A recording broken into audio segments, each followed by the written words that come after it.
Chers amoureux et amoureuses de polar, vous allez frissonner avec ce nouvel épisode des Enquêtes de Moretti. Je m'appelle Rose et je suis écrivaine de romans policiers. On se retrouve à la fin de cet épisode. D'ici là, bonne enquête à vous.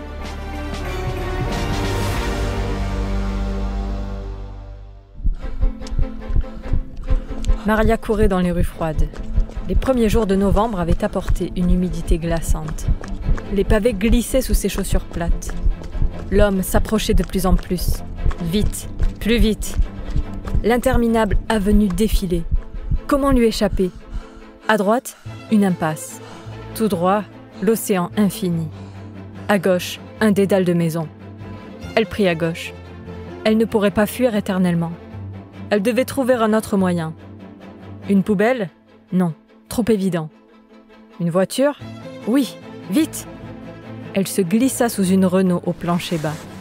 Ses vêtements se déchirèrent contre le métal saillant. L'homme n'avait pas encore atteint le croisement. Il ne l'avait pas vu. Les pas finirent par rapprocher. Ils s'accélérèrent. Le cœur de Maria cognait contre le sol. Ses yeux tournés vers la rue observèrent les deux baskets passer, sans s'arrêter. Le souffle toujours suspendu, elle baissa ses paupières une seconde. Retrouver sa respiration. Calmer ses palpitations. Le dossier, écrasé contre sa poitrine, était protégé de l'eau par sa parka imperméable. Elle attendit encore. Être sûre qu'il était loin. La pluie s'abattit à nouveau sur la ville. Le martèlement sur les pavés était assourdissant. Elle rouvrit les yeux. Les baskets bleues ne repassèrent pas. C'est seulement lorsqu'elle entendit les sirènes de police qu'elle sortit de sa cachette. Juste à temps pour voir Alessandro tourner à l'angle de la rue, ses cheveux blonds plaqués sur sa nuque.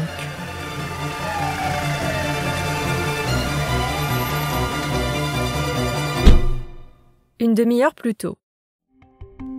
Pendant qu'Alessandro buvait son sirop de fraise, Maria referma le dossier sur le bureau.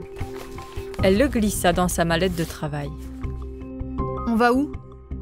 Je te raccompagne chez moi. On n'a plus rien à faire et il reste 3 heures avant que la légiste passe faire sa déposition. Tu seras mieux à la maison avec ta tante. Le garçon masqua sa déception en plongeant le nez dans son verre qu'il termina d'une traite. Maria habitant à quelques minutes du commissariat, ils firent le trajet à pied. Pressée par son travail, elle le laissa devant la porte avant de faire demi-tour. Il enfonça la clé dans la serrure, regardant la policière s'éloigner. Ses cheveux bruns se balançaient dans son dos, au rythme de la sacoche qui pendait au bout de son bras. Alors qu'elle traversait au croisement, Alessandro remarqua un passant, arrêté dans l'angle. Les yeux baissés sur un journal, le visage dissimulé par un imperméable au col remonté, la tête sous un chapeau de feutre bleuté. C'était le seul individu de l'impasse. Le garçon posa la main sur la poignée. Au moment de s'engouffrer dans la maison, il jeta un dernier regard vers Maria. Le passant avait abandonné le quotidien dans une poubelle. Il marchait à sa suite. La policière dut sentir sa présence, car elle fit volte-face. Alessandro était trop loin pour analyser son expression. Pourtant, quand il vit le poursuivant extraire un couteau noir de sa poche, il devina la panique sur ses traits. Au moment où l'homme avança dans sa direction, elle s'élança dans la rue adjacente. Alessandro, lui, lâcha la poignée. Il se précipita vers eux. « Maria !» L'inconnu se retourna une seconde. Miral! Alessandro n'eut pas le temps de réagir. Le docteur repartit aux trousses de l'inspectrice. Le garçon déglutit, son cœur battant à tout rompre. Un instant, tout devint flou. Une nausée souleva son ventre. Alertée par le cri de son neveu, Marilou s'était précipitée à l'extérieur. « Alès, qu'est-ce qui se passe ?» La voix de sa tante le ramena à l'instant présent. « C'est Maria, elle est en danger. Miral en a après le dossier de l'enquête. On doit prévenir la police, vite !» Alessandro tentait de calmer son cœur, mais savoir Maria poursuivie le rendait fou. Elle avait besoin de lui. Il devait l'aider. Au niveau de l'allée où le docteur s'était engouffré, il s'arrêta. « Tata, va au commissariat, explique-leur tout. » Puis il partit en courant. Entre-temps, une pluie fine s'était abattue sur la ville. À mesure qu'ils progressaient, elle s'intensifiait. Ne sachant pas quel chemin ils avaient pris, il faillit renoncer. Dans la rue d'après, il remarqua la mallette de Maria au milieu du trottoir. Il s'y précipita. Au croisement suivant, il aperçut un chapeau de feutre s'évanouir. En arrivant à son tour à l'angle du passage désert, il ralentit. La pluie masquait ses pas. Plaqué contre un mur, il glissa un œil furtif. L'homme avançait, le couteau dans sa main tremblante, chassant une Maria invisible. Alessandro attendit que le docteur disparaisse avant de téléphoner à sa tante. Il lui précisa sa position en continuant sa progression. Maria, dissimulée sous une voiture, la tête orientée vers la route, ne le vit pas passer. Lorsqu'elle entendit les véhicules de police, elle sortit de sa cachette. Juste à temps pour voir Alessandro tourner à l'angle de la rue, ses cheveux blonds plaqués sur sa nuque. Ses collègues arrivèrent en trombe. Quelques secondes d'échange avec l'inspectrice, les deux hommes avaient disparu. Sirène hurlante, ils débouchèrent sur une artère principale de la ville. À l'heure où les Espagnols sortaient du travail pour le déjeuner, la zone était bondée. Le docteur, au son des sirènes, avait compris qu'il ne retrouverait pas Maria. C'en était fini pour lui. S'il s'obstinait, il serait arrêté. S'il se rendait, il irait en prison. Il n'aurait plus aucune chance de s'en tirer, de retrouver sa fille avant de longues années. Non, impossible. Sa seule issue était de disparaître. Le temps de trouver une solution afin de l'emmener avec lui, il devrait se cacher. Alessandro réalisa trop tard le changement de plan du médecin. Miral, avant de s'enfoncer dans la foule, se retourna une dernière fois. Ses yeux rencontrèrent ceux de l'adolescent. Il leva le menton, lui adressa un sourire désolé et se mêla aux promeneurs. Un ciel bas, orageux, voilait l'atmosphère. Les pas d'Alessandro se heurtaient aux passants. Il zigzaga, butant des épaules, des sacs, écrasant des pieds. Malgré ses efforts, le chapeau de feutre bleu ne s'approchait pas. Le cœur du garçon tambourinait. Dans sa poche, son téléphone sonna. Il l'ignora. Il ne devait pas perdre l'homme de vue, pas maintenant. Pour Maria, pour son père, pour que justice soit faite. Haletant, il remonta l'allée, encore et encore. Dans son élan, Alessandro déboula au milieu d'une avenue, manquant de se faire percuter par une voiture. Fin de la zone piétonne. 4 nouvelles rues s'étendaient sous ses yeux, tout aussi bondées. Son cœur prêt à exploser, il grimpa sur une poubelle, scruta la foule. Pas de chapeau bleu, pas d'impair marron. Et merde! Il sauta au sol, rouge de colère. Alors qu'il allait retourner vers le commissariat, son regard s'arrêta sur un poteau à l'étrange coiffe. Un chapeau de feutre bleu. Alessandro le récupéra d'un geste rageur.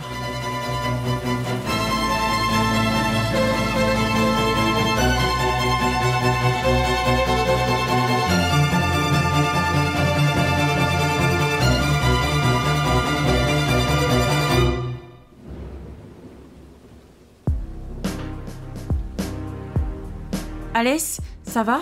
Tu nous as fichu la trouille. Ça va, ouais. Mais j'ai pas réussi à le rattraper. Marilou avait allumé une cigarette qu'elle abandonna lorsque l'inspectrice leur demanda de les suivre dans son bureau. Qu'est-ce qui s'est passé? Alessandro raconta la poursuite. Il aurait pu te blesser, Alès. Ça aurait pu mal tourner. Il est où le dossier? Les yeux d'Alessandro fouillaient la pièce sans le trouver. J'ai jeté la mallette afin de gagner un peu de temps. Toutes les preuves pour faire libérer son père étaient à l'intérieur. Ne t'inquiète pas, j'avais glissé les papiers sous ma veste avant. Associant les gestes à ces mots, elle tira les feuilles de son imperméable. Les coins étaient mouillés, mais le contenu restait lisible. Le garçon s'affala sur une chaise, réalisant que tout n'était pas perdu pour son père.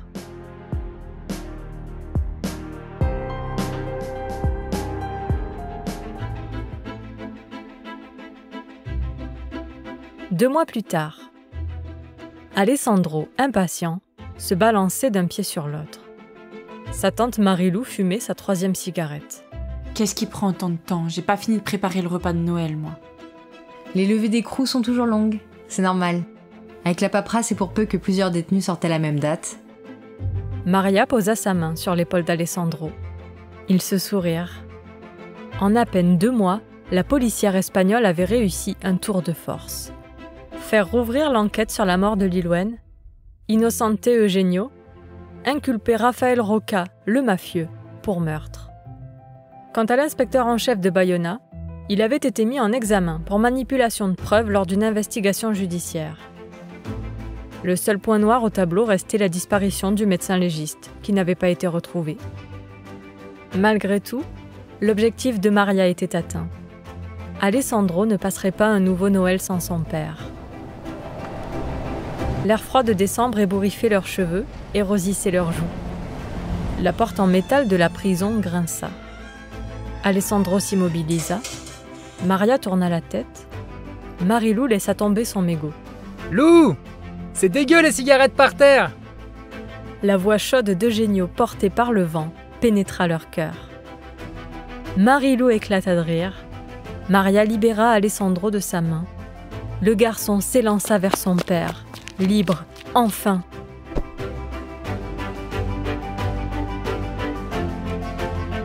Maria avait décidé de prolonger son séjour dans les Pouilles. Après 3 ans, elle pouvait célébrer la clôture de sa première enquête. Pour la soirée du Nouvel An, la famille réunie pique-niquait sur la plage. Enveloppés dans des couvertures chaudes, ils chantaient autour d'un feu. Un peu avant minuit, Maria alla plonger ses pieds dans l'eau de la mer Adriatique. Alessandro la rejoignit, s'amusant à l'éclabousser au passage.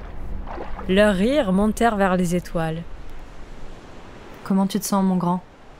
Maman me manque toujours. Mais au moins, j'ai papa maintenant. Grâce à toi. Vous avez décidé où vivre alors? À Grenoble. Mon père pense que c'est mieux pour nous tous. Ça te plaît comme idée? Oui, ça me va. J'ai tous mes potes là-bas.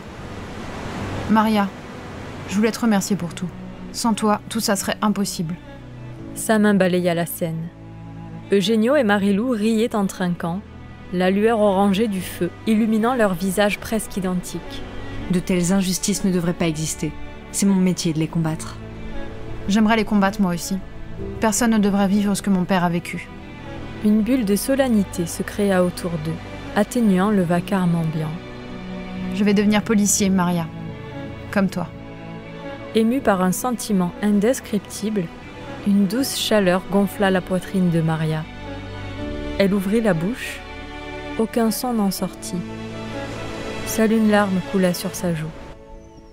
Minuit sonna, accompagné d'explosions dans le ciel de centaines de feux d'artifice. Pour Alessandro, une toute nouvelle histoire commençait.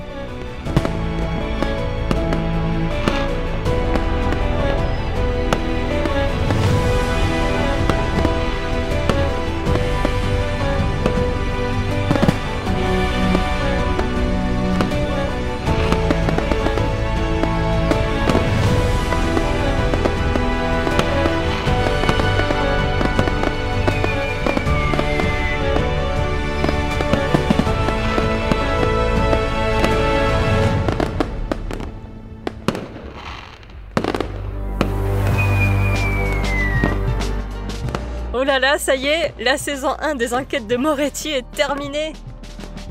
Il est temps de célébrer et d'échanger sur cette première saison. Alors dites-moi tout, qu'en avez-vous pensé? Envoyez-moi un mail sur bonjour@roselivre.fr pour me le dire. Vos retours sont vitaux. N'oubliez pas, pour que la suite de cette aventure soit possible, j'ai besoin de vous. Rendez-vous sur roselivre.fr/Alex. Je profite de ce dernier épisode pour remercier toutes les personnes qui ont participé au succès de cette première saison. D'abord, mes chers acteurs, bénévoles je le rappelle. Merci à Marie, Lo, Émilie, Florent et Conrad. Sans vous, cette saison aurait été tellement fade. Merci aussi à toutes les petites souris qui m'ont aidé à améliorer l'histoire. Marie, Ilaka, Dorjaevich, Ekalista, Emra et Anand. Merci au magnifique artiste qu'est Loïc Vaillarello, c'est lui, le créateur de la couverture des enquêtes de Moretti. Découvrez ses œuvres sur Instagram, @vivaillustration. C'est juste splendide.